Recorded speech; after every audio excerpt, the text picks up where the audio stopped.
Davis, the NFL Combine provides teams opportunities to do some things with the prospects they haven't done before. One is, of course, the testing. That will make some news a little later in the week. It always does, some big splashes when guys, set marks that we haven't seen before. We were here last year when Xavier Worthy ran the fastest 40 anybody has, and he turned into a pretty good player with the Kansas City Chiefs. But beyond that, there's the behind closed doors part where they get to meet with prospects. And, listening to GMs and coaches this morning, that's a big, big part of them. I listened to Mike Vrabel, the head coach of the Patriots, say he wants guys to be as authentic as possible when they're around him, sort of see how they interact, get a sense of their personalities, their character, what kind of fit they're going to be for their locker room. That part of it the public doesn't see, but that's as important as anything that goes on this week. Absolutely. It's important. Teams only have 15 minutes to have that private meeting time with them, and that's an important time to ask the questions they want to ask. But they also have the opportunity to watch guys in their position groups around other guys, kind of just see how they move and how they operate. I think we all know in every aspect of life you can learn a lot just by being in front of somebody.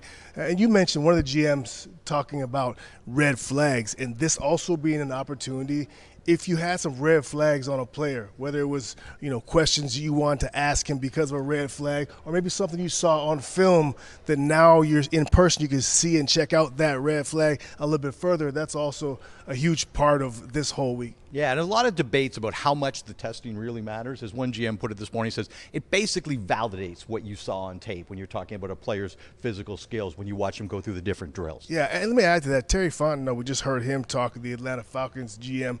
I was a little bit shocked. He mentioned the 40, and he said, yeah, it's obviously important, but he said, in me being here and watching a guy run in person, I can kind of see how he carries his weight, how he gets in and out of his routes, which he felt was, I think he said it was not more important, but at least as important as the actual time is just how a guy runs. And that does make a difference. I felt that was interesting. Well, and this is really the start of the formal draft evaluation process for these teams. And one of the things you really gather when you listen to the GMs and coaches talk is how much of the decisions they make in March about free agency will affect what their board looks like in April. And to that point, Davis, we've been to the NFL Combine before. We've seen the way the bars, the restaurants, the coffee shops in Indianapolis, I mean, it's almost surreal because you see names you recognize, faces you recognize from television, coaches and GMs, sitting with agents, sitting with other coaches, having those conversations. And this really feels like this is where the foundation of the NFL's business season in March gets laid.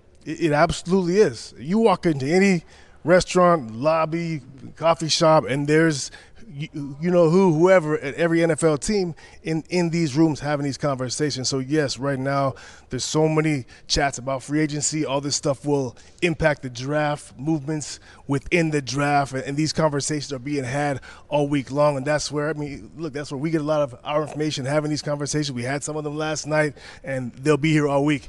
In saying that, it's also agents lobbying for their players, having conversations with teams. It's scouts talking to each other about sharing some information or having these conversations. So everything, all-encompassing NFL offseason happening in one place for a week right here in Indy.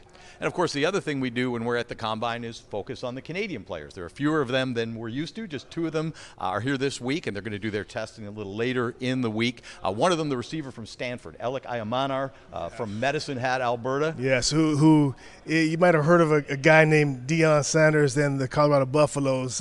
A year ago, Alec Ayamanar went for 200-plus, and a good portion of that was on Travis Hunter. So a guy who's definitely had some game, and many of you watching here. Yeah, certainly got a chance to be a high pick in this year's draft. And the other, of course, Curtis Rourke, who played not far from where we're standing right now in Bloomington, Indiana, was a quarterback at the University of Indiana this year, had a spectacular season on a torn ACL, had surgery in January, so will not be participating in any of the physical drills here this week. I asked a GM this morning, how much does that change the evaluation on him? He looked at me and said, I saw a lot of them on tape.